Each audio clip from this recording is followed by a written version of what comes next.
6টা দোয়া এবং জিকির আছে, যেই দোয়া জিকিরগুলো কোরআন হাদিসে বর্ণিত সকল দোয়া জিকিরের খোলাসা, সারমর্ম এবং নির্যাস। এই 6টাকে যদি কোনো মুসলমান নিয়মিত আঁকড়ে ধরে, তাহলে কোরআন এবং হাদিসের যত দোয়া এবং জিকির আছে কেমন যেন তার নির্যাসটা নিয়মিত সে আমল করলো। বলবো সেগুলা। এই 6টা দোয়া এবং জিকিরের মধ্যে সর্বপ্রথম হলো নবী করিম সাল্লাল্লাহু আলাইহি সাল্লামের প্রতি দুরূদ প্রেরণ করা। নবীজি সাল্লাল্লাহু আলাইহি সাল্লামের প্রতি দুরূদ প্রেরণ করার আমল এরকম আমল, আপনি যদি সারা দিনে শুধুমাত্র নবীজির প্রতি দুরূদ প্রেরণ করার আমলটাই জিকির হিসাবে সবচেয়ে বেশি করেন, দোয়া হিসাবে যদি এটাই আপনি সারাদিন করতে থাকেন, তো আপনার জন্য যথেষ্ট হবে, আল্লাহর কাছে আর কিছু না চাইলেও চলবে। দুরূদ মানে হলো নবীজির জন্য দোয়া করা।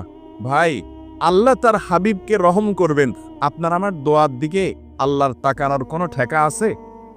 নবীজি কি আমাদের দোয়ার কোনো মুখাপেক্ষী? কিন্তু আমরা তার জন্য দোয়া করলে ওই চান্সে আল্লাহ তাআলা আমাদের প্রতি অনুগ্রহ করবেন। একবার না, আপনি নবীজির প্রতি একবার রহমতের দোয়া করবেন, একবার দুরূদ পাঠ করবেন।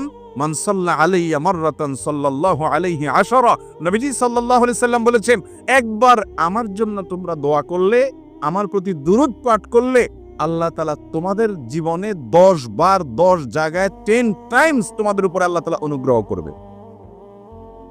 আপনি টেরও পাবেন না কত জায়গায় আল্লাহ অনুগ্রহ করেছেন। আল্লাহ বাঁচাই দিয়েছেন, একটুর জন্য শেষ হয়ে যান নাই। ওই যে দুরূদ পড়ছেন, আল্লাহ তাআলা রক্ষা করছে, আপনি খবরও নাই। আল্লাহ তাআলা আপনার প্রতি বিশাল একটা দান করছে, আপনি লক্ষ্যও করেন নাই। ওই যে দুরূদ পড়ছেন একবার, 10 বার রহমত হবে। এভাবে যত দুরূদ পড়বে সে তত রহমত এবং অনুগ্রহ পাবে। বেশি করে পাঠ করবো তো ইনশাআল্লাহ। সবচেয়ে শ্রেষ্ঠ দুরূদ, সবচেয়ে উত্তম দুরূদ হলো দুরূদ ইব্রাহিম, যেটা নামাজে পড়েন। আর সবচেয়ে সংক্ষিপ্ত দুরূদ হলো সাল্লাল্লাহু আলাইহি ওয়াসাল্লাম।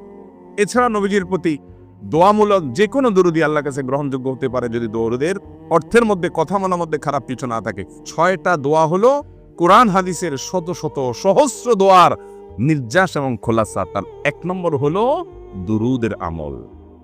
করব না বেশি বেশি ইনশাআল্লাহ। আমার জীবনে বহুবার এমন হয়েছে, বহুবার এমন বিপদ যে দেয়ালে পিঠ ঠেকে গেছে, এখান থেকে উদ্ধারের কোনো পথ আর চোখের সামনে দেখা যাচ্ছে না।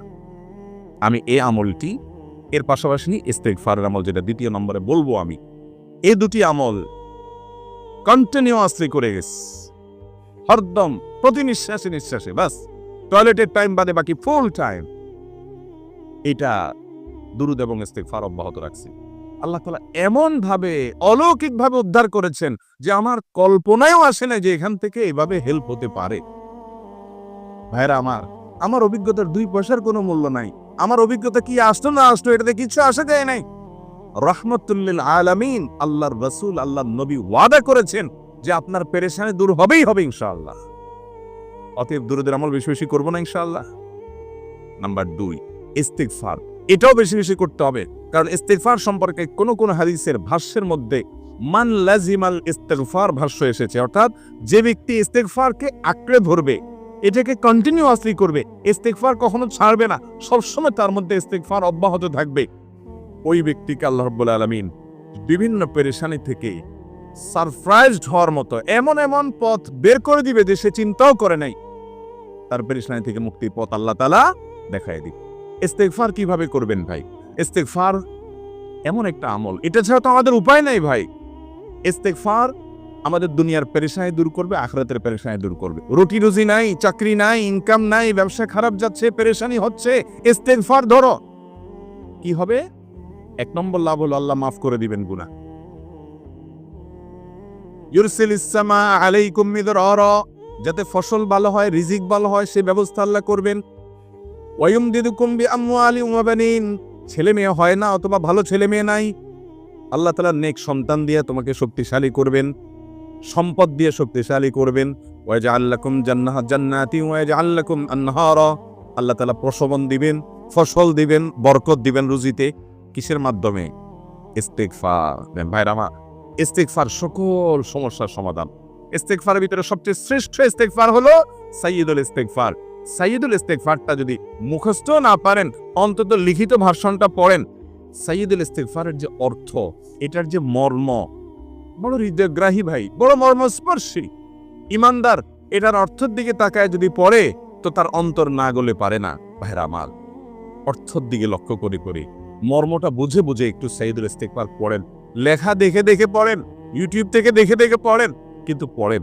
এটা হলো বড় ইস্তিগফার। এত বড় ইস্তিগফার পড়তে পারেন না, কোনো পেরেশানি নেই, কোনো অসুবিধা নেই। সবচেয়ে ছোট ইস্তিগফার হলো আস্তাগফিরুল্লাহ, আস্তাগফিরুল্লাহ, আস্তাগফিরুল্লাহ। আল্লাহ আপনার কাছে ক্ষমা চাই, কত ভুল হয়ে যায়, কত অন্যায় হয়ে যায়। ভাইরা আমার, এটা হলো রিমুভার। ভুল করে কিছু লিখছেন, রিমুভ করে ফেলছেন, শেষ হয়ে গেছে। আপনি ঘন ঘন ইস্তিগফার পড়তে থাকেন, অগণিত ভুল হয়, অগণিত ত্রুটি হয়, বারবার ইস্তিগফার এগুলোকে সবগুলোকে শেষ করে দেয়। ভাইরা আমার, নিরাপত্তা এনে দেয়। আল্লাহ কোরআনে কারিমে বলেছেন যে আপনার রব আপনার কওমের প্রতি আযাব নাযিল করবেন না যদি আপনি থাকেন। আর যদি তারা ইস্তিগফারে রত রাখে তাহলে গণ আযাব আল্লাহর পক্ষ থেকে আসবে। আরেকটা ইস্তিগফার হাদিসে বর্ণিত, আস্তাগফিরুল্লাহাল্লাযী লা ইলাহা ইল্লা হুয়াল হাইয়ুল কাইয়্যুম ওয়া আতুবু ইলাইহি ওয়া লা হাওলা ওয়া লা কুওয়াতা ইল্লা বিল্লাহ। এটাও ইস্তিগফার। তাহলে একটা বড় ইস্তিগফার, একটা মিডিয়াম, একটা ছোট, যার যেটা সুবিধা হয় এটা পড়েন। নাম্বার 3, এটা আমাদের বেশিরভাগ মানুষ জীবনে হয়তো শুনেনও নাই, অনেকে হয়তো শুনছেন, আমল করা হয় না। খুব সীমিত সংখ্যক আল্লাহর বান্দার আমলের তৌফিক হয়। সেটা হলো ইয়া যাল জালালি ওয়াল ইকরাম। এটা একটা জিকির, আল্লাহ তাআলাকে ডাকা, আহ্বান করা, এটাই জিকির। ইয়া যাল জালালি ওয়াল ইকরাম। নবী করিম সাল্লাল্লাহু আলাইহি সাল্লাম বলেছেন, আলিযু বিয়া যাল জালালি ওয়াল ইকরাম। তোমরা ইয়া যাল জালালি ওয়াল ইকরাম এটাকে আঁকড়ে ধরো, এটাকে নিয়মিত করো, বেশি বেশি করে বলতে থাকো এটাকে সব সময় এটাকে মুদাওয়ামাতের সাথে কন্টিনিউয়াসলি এটা বলতে থাকো, ইয়া যাল জালালি ওয়াল ইকরাম। অনেক উলামায়ে কেরাম, মুহাদ্দিসিনে কেরাম ইয়া যাল জালালি ওয়াল ইকরাম কেন নবীজি এত বেশি বলতে বলেছেন, এটার মাধ্যমে আমাদের লাভটা কি, এর ব্যাখ্যা করতে গিয়ে বলেছেন ইয়া যাল জালাল মানে হলো হে মহান মহান বড়ত্বের অধিকারী, হে জালালের অধিকারী, হে জালাল। ওয়াল ইকরাম, হে দানশীল। তাহলে প্রথম বাক্যে আল্লাহর বড়ত্বের কথা স্বীকৃতি দিয়ে প্রশংসা করা হয়, আর দ্বিতীয় বাক্যে হে দানশীল বলে আল্লাহ তাআলার কাছ থেকে চাওয়া হয় যে আপনি যেহেতু দানশীল এবং আপনি যদি মহান, অতএব আপনি আমাকে দান করেন। এটা ডাকলেই, আল্লাহকে এই বলে ডাকলেই চাওয়া হয়ে যায়। এই জন্য বেশি বেশি করে ইয়া যাল জালালি ওয়াল ইকরাম পড়তে হবে। তার 4 নম্বর হলো লা হাওলা ওয়ালা কুওয়াতা ইল্লা বিল্লাহ। লা হাওলা ওয়ালা কুওয়াতা ইল্লা বিল্লাহ। লা হাওলা ওয়ালা কুওয়াতা ইল্লা বিল্লাহ, এটা হলো সারেন্ডার করা, আল্লাহর কাছে সারেন্ডার করা, আত্মসমর্পণ করা। মানে আল্লাহ ছাড়া কোনো ভালো কাজ করার ক্ষমতা কারণ নাই, করার তৌফিক দেওয়ার ক্ষমতা কারণ নাই, আর পাপ থেকে বাঁচানোরও ক্ষমতা কারণ নাই। এই জন্য আমি কেমন যেন আল্লাহর কাছে সারেন্ডার করছেন, লা হাওলা ওয়ালা কুওয়াতা ইল্লা বিল্লাহ। কোন অবস্থা, কোন সামর্থ্য, এগুলো কারোর কাছে নাই, শুধুমাত্র কার কাছে আছে? আল্লাহর কাছে আছে। এই অর্থ বুঝে আপনি লা হাওলা ওয়ালা কুওয়াতা ইল্লা বিল্লাহ বেশি বেশি পাঠ করবেন। নবী করিম সাল্লাল্লাহু আলাইহি সাল্লাম বলেছেন, তোমাদেরকে কি আমি জান্নাতের একটা ভান্ডারের খবর দিব, যেটা জান্নাতের ভান্ডার, সওয়াব টওয়াব না, সাধারণ অল্প স্বল্প সওয়াব না, পুরো জান্নাতের ভান্ডারের সন্ধান দিয়ে দিব। সাহাবায়ে কেরাম তো চাইতেনই সেটা। নবীজি সাল্লাল্লাহু আলাইহি সাল্লাম তখন বলেছেন যে লা হাওলা ওয়ালা কুওয়াতা ইল্লা বিল্লাহ, এটা হলো কানজুম মিন কুনুজিল জান্নাহ, জান্নাতের ভান্ডার সমূহের মধ্যে থেকে একটা বড় ভান্ডার হলো লা হাওলা ওয়ালা কুওয়াতা ইল্লা বিল্লাহ। অতএব এই আমলটাও বেশি বেশি করবেন। 4 নম্বর আমল হয়ে গেল। 5 নম্বর আমল হলো দোয়া ইউনুস। দোয়া ইউনুস জানা আছে তো? লা ইলাহা ইল্লা আনতা সুবহানাকা ইন্নী কুনতু মিনাজ জালিমিন।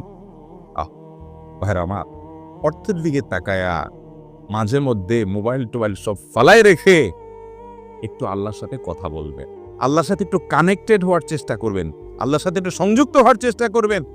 ডিসকানেক্টেড তো পুরো লাইফটা কাটাই দিলেন, একটু কানেক্টেড হওয়ার চেষ্টা করেন।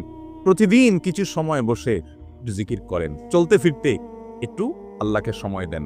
আপনি উপকৃত হবেন, আপনার কলব জিন্দা হবে, আমল নামা সওয়াবে পরিপূর্ণ হবে। লা ইলাহা ইল্লা আনতা সুবহানাক ইন্নী কুনতু মিনাজ জালিমিন। অর্থের দিকে তাকান, কত মর্মস্পর্শী।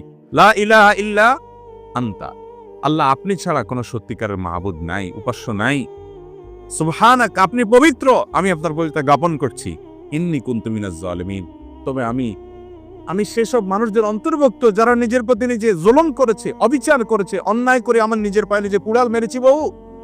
এই বাক্য পাঠ করার পর ইউনূস আলাইহিস সালামকে শুধু রক্ষা করেছেন আল্লাহ, তাই নয়, আল্লাহ বলেছেন একইভাবে তাকে যেরকম রক্ষা করেছি, এই বাক্য যদি কেউ পড়ার মতো পড়ে, হক আদায় করে পড়ে, মনের গভীর থেকে পড়ে, মর্ম উপলব্ধি করে পড়ে, নিয়মিত পড়ে, ওয়াকাযালিকা নুনজিল মুমিনিন, ঈমানদারদেরকে আমি রক্ষা করে দেবো এভাবে। ভাইরা আমার, আমরা বিপদ আপদে পড়লে হুজুরদের কাছে চলে যায় দোয়ার জন্য। অনেকে মাজারে চলে যায়, সেখানে মানত করে, টাকা পয়সা দেয় বিপদ উদ্ধার করার জন্য। কপাল পড়া জানে না ও কার গোলাম, ও আরশে আজিমের মালিকের গোলাম, তার সাথে ডাইরেক্ট কানেক্টেড হওয়ার সুযোগ আছে, শুধু ইউজ করলেই হয়, সুইচ দিলেই হয়। কপাল পড়া জানে না, ডানে বামে গিয়ে নিজের আমল বরবাদ করে, ঈমান বরবাদ করে, তাওহীদ নষ্ট করে। ভাইরা আমার, তাহলে যে কোনো সমস্যা ফিল করি অথবা স্বাভাবিক অবস্থাতে দোয়া ইউনূস পাঠ করব। 6 নম্বর হলো সুবহানাল্লাহ, আলহামদুলিল্লাহ, লা ইলাহা ইল্লাল্লাহ, আল্লাহু আকবার। এই বাক্যগুলো দেখবেন ঘুরে ফিরে নবী করিম সাল্লাল্লাহু আলাইহি ওয়াসাল্লাম সারাদিন পড়তে। 5 ওয়াক্ত নামাজের পরে 33 বার দেখবেন। আবার দেখবেন সকাল সন্ধ্যায় সুবহানাল্লাহি ওয়া বিহামদিহি 100 বার, সুবহানাল্লাহি ওয়াল হামদুলিল্লাহি আল্লাহু আকবার 100 বার। আবার এগুলো মাঝে মধ্যে 10 বার, রাতে শোয়ার সময় 33, 34 বার। বিভিন্ন সময় দেখবেন ঘুরে ফিরে এই সুবহানাল্লাহ, আলহামদুলিল্লাহ, লা ইলাহা ইল্লাল্লাহ, আল্লাহু আকবার, এগুলো একটা মিজানের পাল্লাকে পরিপূর্ণ করে দেয়। কোনোটা আসমান এবং জমিনের মধ্যবর্তী জায়গায় সওয়াব দিয়ে পরিপূর্ণ করে দেয়। এত বেশি ফজিলতপূর্ণ জিকির। এই জন্য পুরো কোরআন হাদিসের দোয়া এবং জিকিরের নির্যাসের শেষ এবং 6 নম্বর হলো বেশি বেশি করে দিন রাত 24 ঘন্টা যখন সুযোগ পাবেন, যেখানে যেখানে হাদিসে যে সংখ্যা বলা আছে ওটাতে করবেনই, ওর বাইরেও বেশি বেশি করে সুবহানাল্লাহ, আলহামদুলিল্লাহ, লা ইলাহা ইল্লাল্লাহ, আল্লাহু আকবার। বেশি বেশি করবো না ইনশাআল্লাহ, নিয়মিত করবো তো ইনশাআল্লাহ। আল্লাহ আমাকে আপনাকে আমাদের সবাইকে আমল করার তৌফিক দান করুন।